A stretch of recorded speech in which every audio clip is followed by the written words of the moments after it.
Hello friends, मैं doctor Naveen Alawadi, pulmonologist and respiratory physician. आज एक बहुत इम्पोर्टेंट सब्जेक्ट पे वीडियो लेकर के आया हूँ, इंटरस्टिशियल लंग डिजीज़, यानी कि फेफड़ों का सिकुड़ना, जिसे हम सिंपल शब्दों में ILD भी बोलते हैं।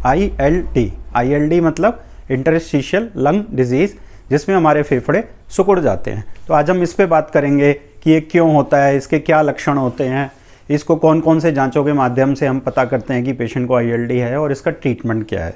तो आइए शुरू करते हैं आज का ये वीडियो ILD के ऊपर। तो सबसे पहले हमें कैसे पता चलेगा कि किसी पेशेंट को ILD है। जो ILD के पेशेंट होते हैं उनको सांस लंबे समय से फूलता है, जैसे कि 3 महीने, 6 महीने, 12 महीने, और सूखी खांसी रहती है। ये दो लक्षण उनमें जो हैं बहुत कॉमन है, सूखी खांसी और सांस का फूलना, जो कि लंबे समय से होता है। अस्थमा में, COPD में, जो इस तरीके की डिजीज़ेज़ होती हैं, जो ऐसे एलर्जिक डिजीज़ेज़ होती हैं या अस्थमा होता है, उसमें कुछ कम समय से सांस फूल रहा होता है, लेकिन ILD में लंबे समय से सांस फूल रहा होता है। तो पेशेंट कहते हैं कि बहुत टाइम से प्रॉब्लम है। हालांकि जब भी पेशेंट आते हैं तो इस बात को छुपाते हैं कि बहुत लंबे समय से दिक्कत है, लेकिन अगर आप डिटेल्ड हिस्ट्री लें तो पता चल जाता है। तो अगर पेशेंट को ILD का शक है तो सबसे पहले हम कौन से टेस्ट करवाते हैं? एक्सरे। अगर एक्सरे में डाउट आ रहा है या कोई ओपेसिटी आ रही है या जो लक्षण है वो एक्सप्लेन नहीं हो रहे हैं तो हम CT स्कैन भी करा सकते हैं। इसमें जो CT स्कैन कराया जाता है उसका नाम होता है HRCT, जो कि होता है हाई रेजोल्यूशन CT टेस्ट।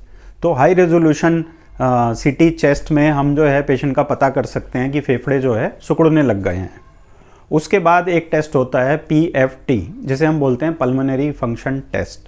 उस वीडियो का लिंक मैं आपको नीचे डिस्क्रिप्शन में दूंगा, जिसमें मैंने PFT के माध्यम से ILD को पहचानना बताया है। तो उस वीडियो के लिंक पे जाकर के आप उस वीडियो को डिटेल में देख सकते हैं कि PFT में क्या क्या चीज़ें मिलती हैं, क्या क्या ऐसे वैल्यूज़ होती हैं जिसके माध्यम से हम पहचान सकते हैं कि पेशेंट को ILD है।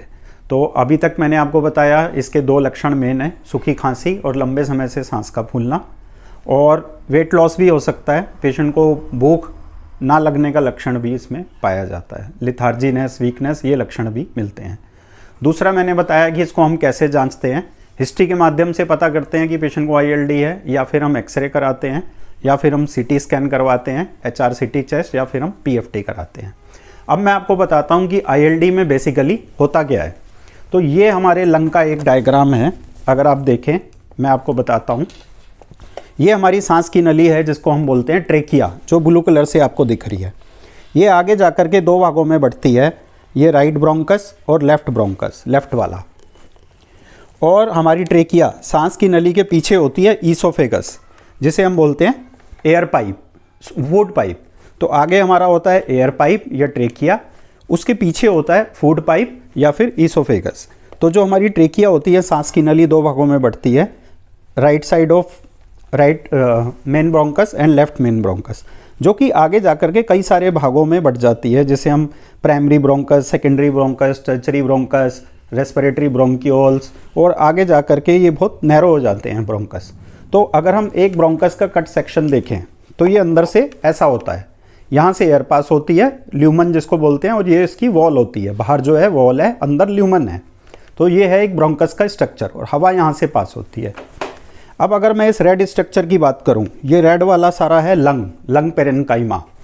तो इसमें ILD में होता क्या है, ये जो ब्रोंकस होते हैं ये तो नॉर्मल होते हैं, इसलिए जो कुछ समझदार डॉक्टर होते हैं वो ILD पेशेंट में इन्हेलर और नेबुलाइज़र नहीं देते, क्योंकि इन्हेलर नेबुलाइज़र क्या करते हैं, इस ब्रोंकस को खोलते हैं, जो कि अस्थमा में होता है, COPD में होता है, लेकिन ILD में ब्रोंकस का कोई प्रॉब्लम नहीं होता। लंग श्रिंक होते हैं, जो बाहर वाला रेड वाला स्ट्रक्चर है।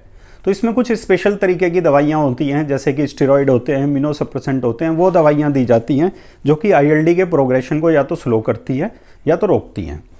तो ये जो रेड वाला स्ट्रक्चर है ये श्रिंक हो जाता है और लंग जो है छोटे हो जाते हैं, स्मॉल लंग हो जाते हैं, या श्रंकल लंग हो जाते हैं, लंग सिकुड़ जाते हैं, ये सब होता है। तो जब लंग श्रिंक हो जाते हैं तो जो एयर का जो ऑक्सीजन का ट्रांसपोर्ट होता है एल्वेलाई पे, एल्वेलाई कहाँ होते हैं, ये ब्रोंकस की टिप पे गुब्बारे नुमा आकृति होती है जिसको एल्वेलाई बोलते हैं। तो एल्वेलाई के ऊपर वेसल्स होती हैं, आर्टरी वेन्स होती हैं, जहाँ गैसियस ट्रांसपोर्ट होता है, ऑक्सीजन का लेन देन होता है, यानी कि लंग के अंदर ऑक्सीजन जाती है और लंग के अंदर से कार्बन डाइऑक्साइड ब्रोंकस में चली जाती है। तो ये जो ऑक्सीजन का लेन देन है ये प्रॉपर तरीके से नहीं होता, क्योंकि यहाँ पे लंग्स जो है श्रिंक हो जाते हैं, तो ऑक्सीजन की कमी रहने लगती है शरीर में। कभी कभी जो है क्लबिंग भी मिलती है ऐसे पेशेंट्स में जिनको लंबे समय से ILD होती है। क्लबिंग होती है, जो नेल टिप हैं ये फूल जाते हैं, ये फूल जाते हैं क्योंकि जो ऑक्सीजन है वो पूरी पेरीफेरी तक नहीं पहुंचती, तो ये नेल बेड पे स्वेलिंग देखने को मिलती है जिसको हम क्लबिंग बोलते हैं। और कभी कभी साइनोसिस मिलती है, जैसे लिप्स हैं ब्लू हो जाते हैं, या फिर पेशेंट को चक्कर आ जाते हैं क्योंकि ऑक्सीजन पूरी ब्रेन तक नहीं पहुंच पाती, क्योंकि लंग्स में ही पूरी ऑक्सीजन नहीं पहुंची। आइए फ्रेंड्स, अब बात करते हैं इसके ट्रीटमेंट के बारे में। इसके ट्रीटमेंट में जो मेन रोल है ट्रीटमेंट का वो है स्टेरॉइड। अब स्टेरॉइड आपको पता है कि ये एक वंडर ड्रग है, एक मैजिकल ड्रग है। अगर अच्छे हाथों में जाए और अगर ख़राब हाथों में स्टेरॉइड जाएगी तो ये साइड इफ़ेक्ट्स भी कर सकती है और बहुत हानिकारक हो सकती है। इसलिए स्टेरॉइड को सही मात्रा में सही समय पे यूज़ करना बहुत ज़रूरी है। दूसरी दवाई होती हैं इम्यूनो सप्रेसेंट। कुछ एक तरीके की ILD होती हैं जो कि इम्यून रिएक्शन की वजह से होती हैं, जिसमें हाइपर इम्यूनिटी स्टेट होती है, तो वो इम्यूनिटी को सप्रेस करती हैं दवाइयाँ, उनको बोलते हैं इम्यूनो सप्रेसेंट। इसके अलावा जो ILD में रोल है वो है ऑक्सीजन, और जो ऑक्सीजन हम इसमें देते हैं लॉन्ग टर्म ऑक्सीजन थेरेपी, इसको देते हैं ताकि पेशेंट का जो ILD का प्रोग्रेशन है वो स्लो हो जाए या फिर रुक जाए।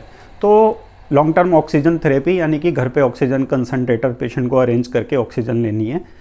कब लेनी है, कितनी लेनी है, वो सब आपको आपके डॉक्टर बताएंगे। और इसके बाद जो फाइनल रोल है वो है लंग ट्रांसप्लांटेशन का ILD में। तो ये 4 तरीके के ट्रीटमेंट मैंने आपको बताए। इसके अलावा एक और ट्रीटमेंट होता है जिसको बोलते हैं N-एसिटाइलसिस्टीन या म्यूसिनेक नाम की गोली आती है जो पानी में डाल के लेते हैं। उसके अंदर एंटीऑक्सीडेंट्स होते हैं जो कि ऑक्सीडेटिव स्ट्रेस इंजरी को, जो लंग के अंदर ऑक्सीडेटिव स्ट्रेस होता है उसको कम करते हैं और एंटीऑक्सीडेंट्स की तरह काम करते हैं। और कभी कभी ये देखा गया है कि ILD के प्रोग्रेशन को स्लो कर सकते हैं। तो ये 5 तरीके की दवाइयाँ मैंने आपको बताई।